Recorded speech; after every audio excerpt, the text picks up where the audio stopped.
On February 28, 2026, the United States and Israel launched military operations against Iran.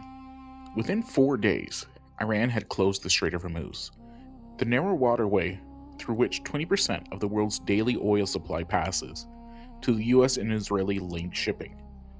Brent crude surged from $72 a barrel to nearly $120 at its peak. The International Energy Agency called it the largest supply disruption in the history of global oil market.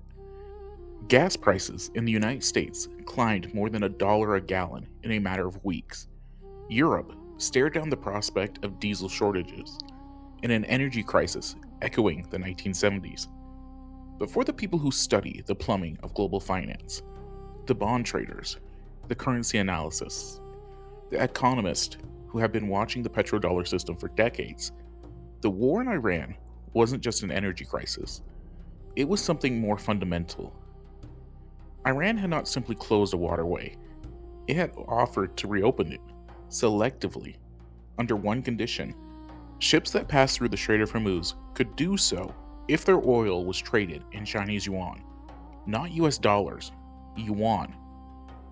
One of the world's most critical oil checkpoints was being used as a toll booth for the Petroyuan. The petrodollar system, the arrangement Henry Kissinger built in 1974, the architecture that had underwritten 50 years of American financial dominance, was being challenged at the exact point that makes it run. Not in a boardroom, not at a summit, in a shooting war, in real time, in the waters where the whole system was born. This is episode 3, and if you watched episode 1 and 2, you know this moment didn't come from nowhere.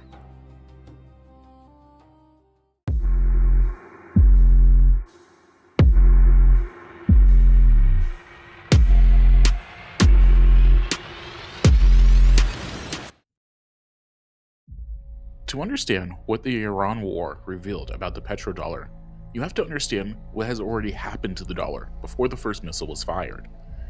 Throughout 2025, before any of the current conflict, the dollar was already under pressure from an unlikely source: its own government. On April 2nd, 2025, Donald Trump announced what his regime called Liberation Day, a sweeping package of tariffs on imports from dozens of countries, including lifelong allies.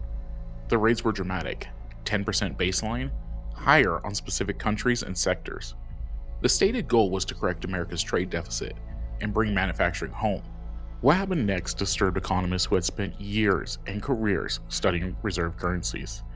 In every previous crisis, 2008, the COVID crash, every major geopolitical shock, the dollar had done what reserve currencies do: it rose. When the world gets scared, it runs to the dollar. That's what a safe haven means. This time, the dollar fell. The dollar index fell nearly 10% through 2025. Foreign investors sold $63 billion in US equities between March and April alone. US Treasury bonds, historically the world's go-to safe haven, were being sold during a crisis that they had nothing to do with. The Sell America trade, as market participants began calling it, had arrived. UC Berkeley economist Barry Green put it plainly: global trust and reliance on the dollar was built over a half-century or more. This is the first step down a slippery slope where international confidence in the US dollar is lost. Why was this happening though? Not primarily because of the tariffs themselves, though those mattered. It was the way they were implemented. Announced with maximum drama, then practically walked back, then reinstated, then adjusted again. Threatened against allies one day, negotiated with the next. The chaotic, unpredictable quality of the policies was sending a signal that the United States could not be relied upon as a stable steward of the global financial system it had built. The dollar is not backed by gold. It stopped being backed by gold in 1971. Since then, it has been backed by something less tangible, but no less real: trust.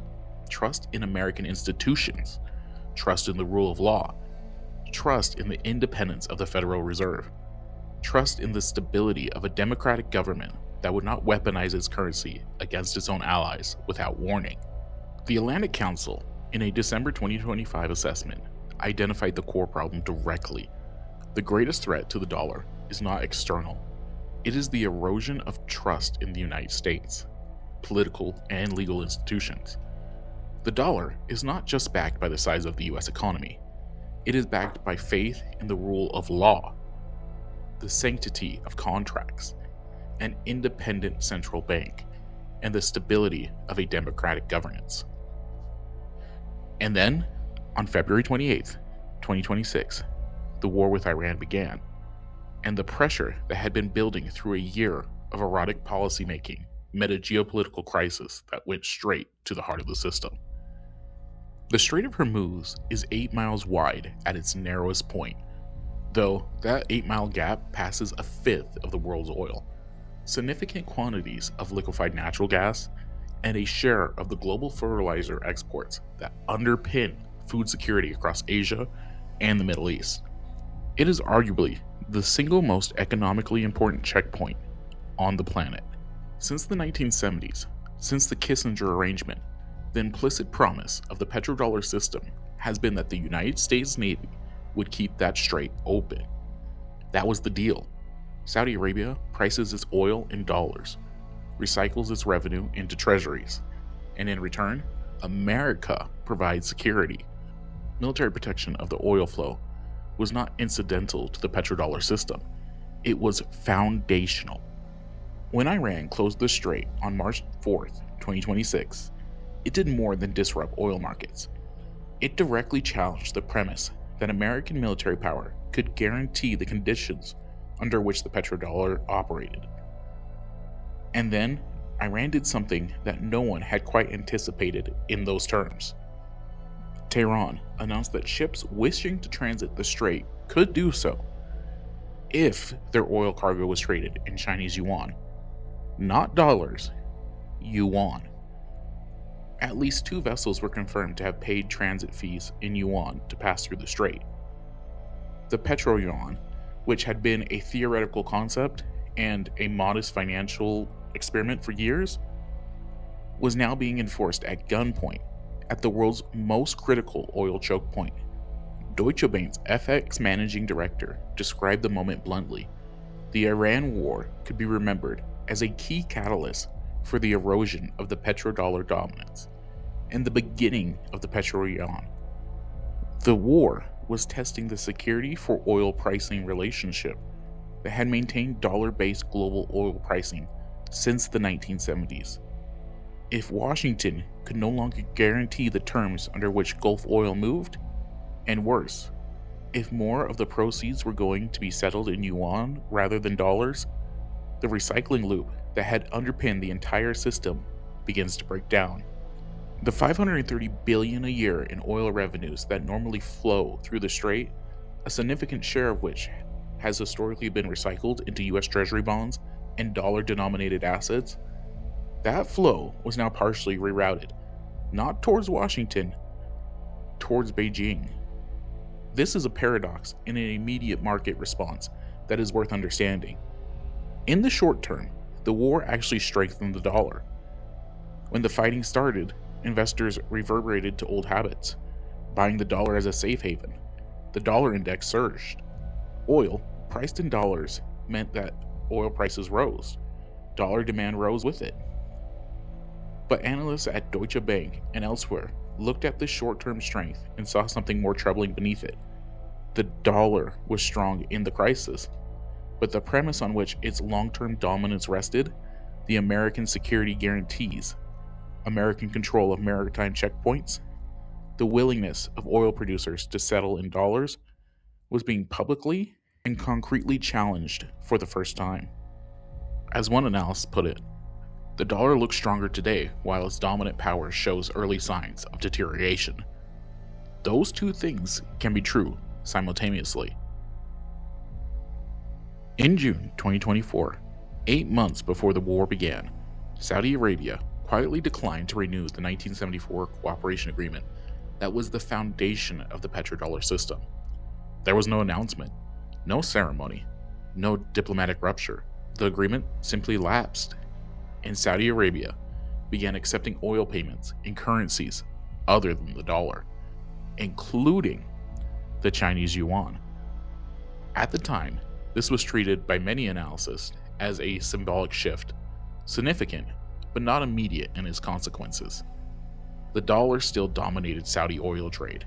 Most transactions still cleared in dollars. The system was bending, but not breaking.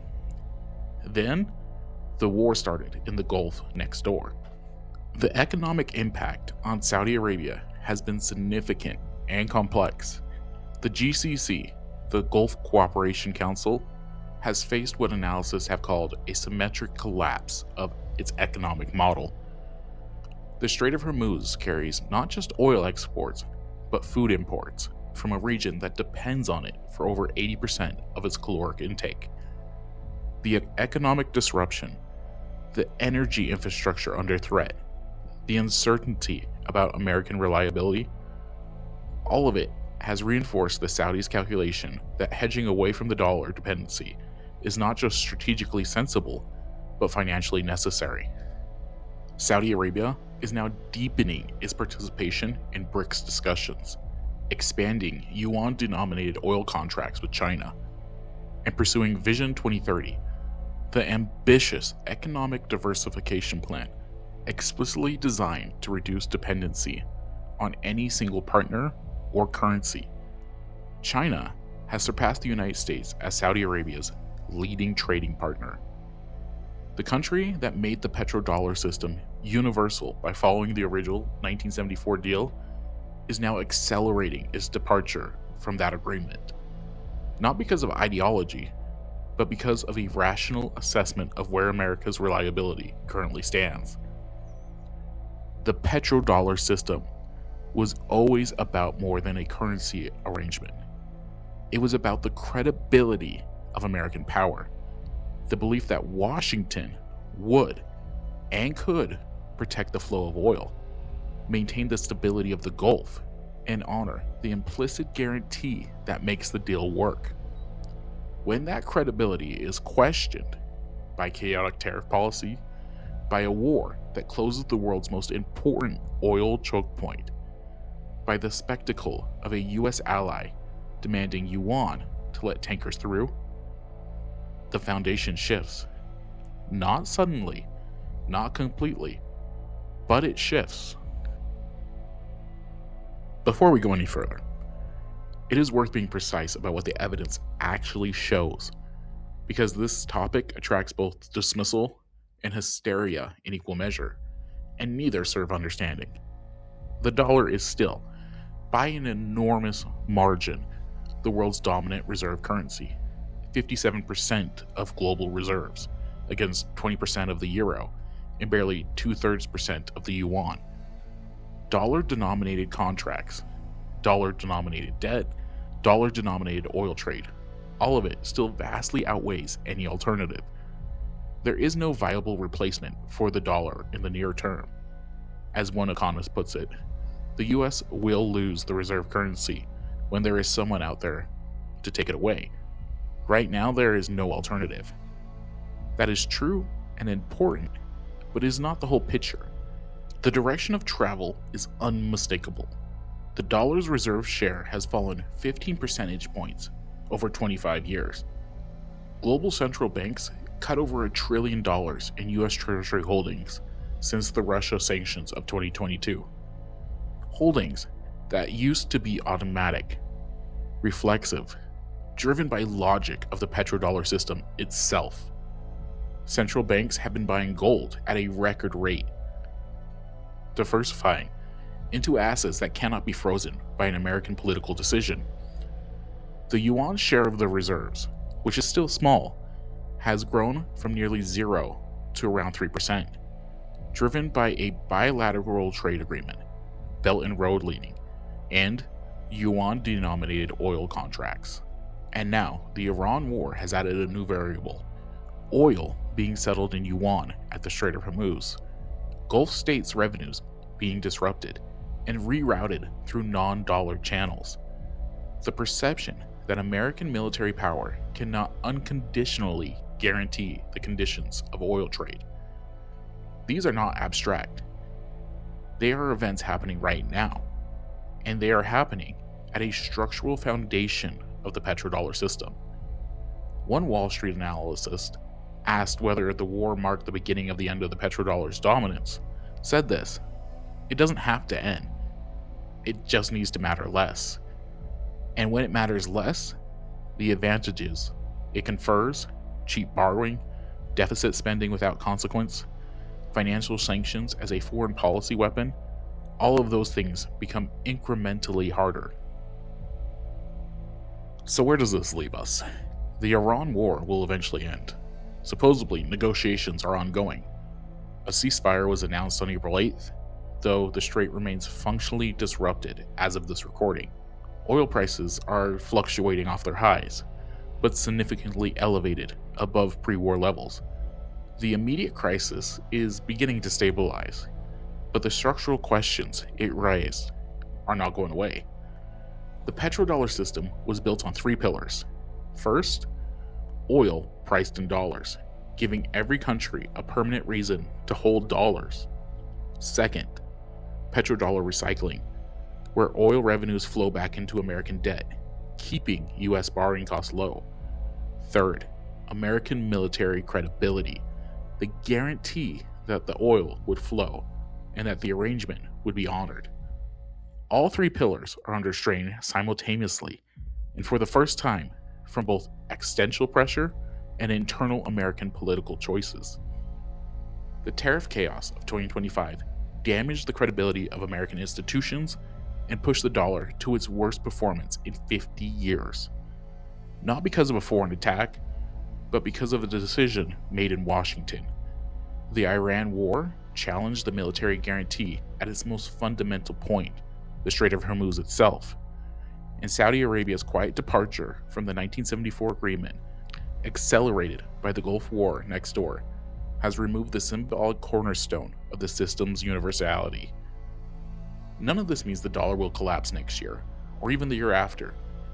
The structural advantages of the dollar's dominance, network effects, deep capital markets, the sheer volume of existing dollar-denominated contracts are real and substantial. Inertia is a powerful force in the monetary system. But inertia has limits. The British pound was the world's dominant reserve currency for a century. It lost that status in a matter of years following the Suez Crisis in 1956. A military overreach that exposed British weakness, cracked international confidence, and accelerated a structural decline that had already been underway. The pound did not disappear, but it stopped being the thing everyone needed.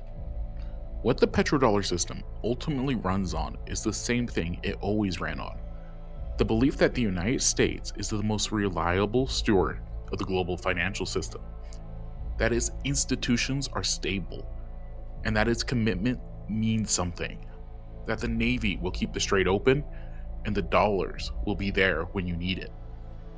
That belief has been tested more severely in the last 18 months than any other point since 1971. Not by China, not by BRICS, not by the Petroyuan, by Washington itself. The petrodollar system was born in a crisis, built in a secret meeting between a diplomat who understood power and a Saudi prince who needed security. It solved the problem it was created to solve, and it gave the United States 50 years of financial dominance, unlike anything in the history of international economics.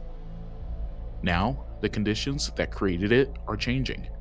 From the outside, through China's patient construction of alternatives, through Iran's challenge at the Hormuz chokepoint, and from the inside, through policy choices that have eroded the trust that is the only thing backing the dollar since the gold window closed in 1971. The question for the next decade is not whether the petrodollar will survive.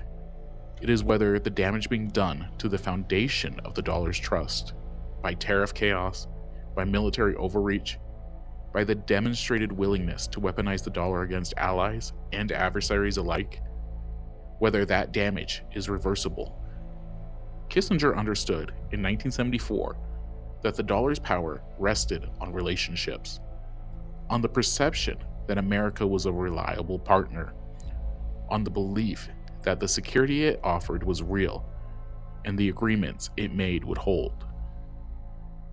That is still what the dollar runs on, and that is exactly what is now in question.